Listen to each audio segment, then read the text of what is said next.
Well, the man in charge of that manhunt and the response to the Boston bombing was Ed Davis. He was the Boston police commissioner in 2013, and he joins us live.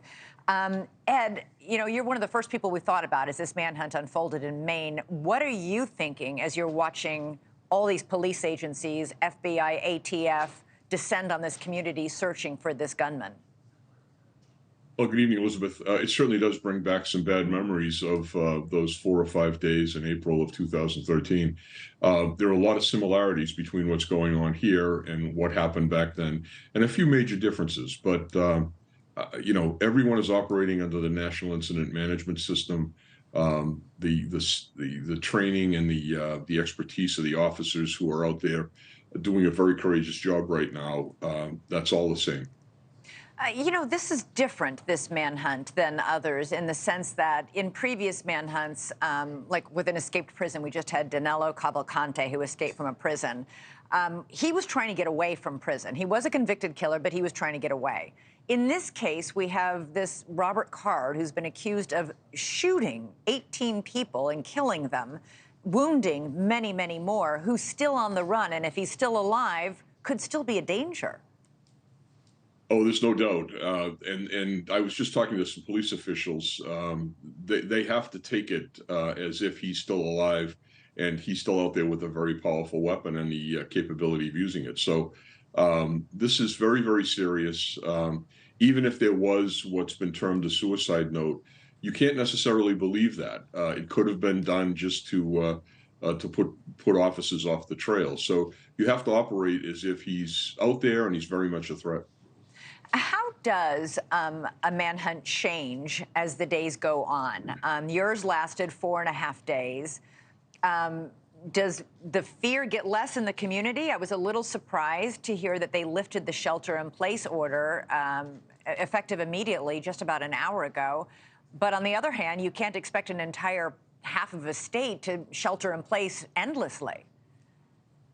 Correct. And I wasn't surprised that they lifted it. Remember, ours only lasted a little over 12 hours. So, it starts when the threat is the highest. It's a logical decision to make to advise people to protect themselves and to stay sheltered in place.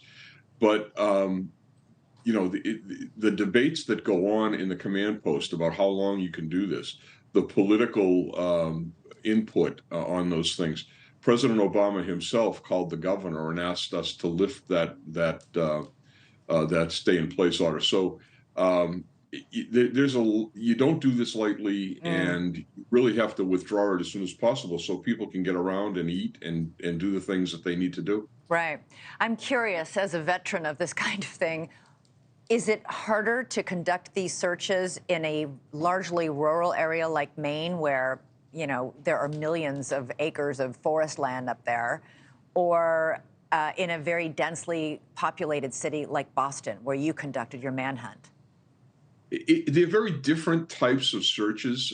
We were going through buildings, outbuildings, garages, searching cellars, knocking on doors and asking people if they wanted us to secure their residences. And we did that in many, many cases.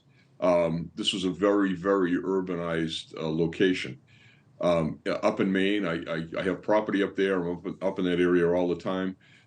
It is a very different type of search, but in some ways more dangerous. You can't see what's ahead of you.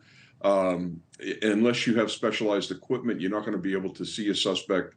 That's why things like planes and thermal detection devices are so important in this search, so that you can try to find the person and then slowly pin him down at a location you know of. It is a very dangerous thing to trip across a suspect in a wooded area. Yeah. If you had it very quickly, if you had to bet, where would you think he is now? I think you have to go back to where you last saw the car and very carefully search that area. That's the boat launch where they're searching with divers today. Yeah, I was very happy to see that they were back there today. And you look at the experience in Maryland. That individual we've been searching for him for weeks now has killed himself in very close proximity to where they last saw him. Yeah. So I think you always go back to the beginning and start over again, and I think that's what they're doing today. All right, Ed Davis, good to talk to you. Thank you. Gosh, I hope they catch him, and Yeah. for the sake of everybody involved, that we get some answers and finally, ultimately, justice in this case. And Really nobody else appreciate it. gets hurt. Yeah. Right. Oh my Thank you. gosh. Yeah. Yes. Yeah. Thanks so much for watching. Go to joinnn.com to find NewsNation on your television provider. And don't forget to click the red subscribe button below to get more of NewsNation's fact-driven, unbiased coverage.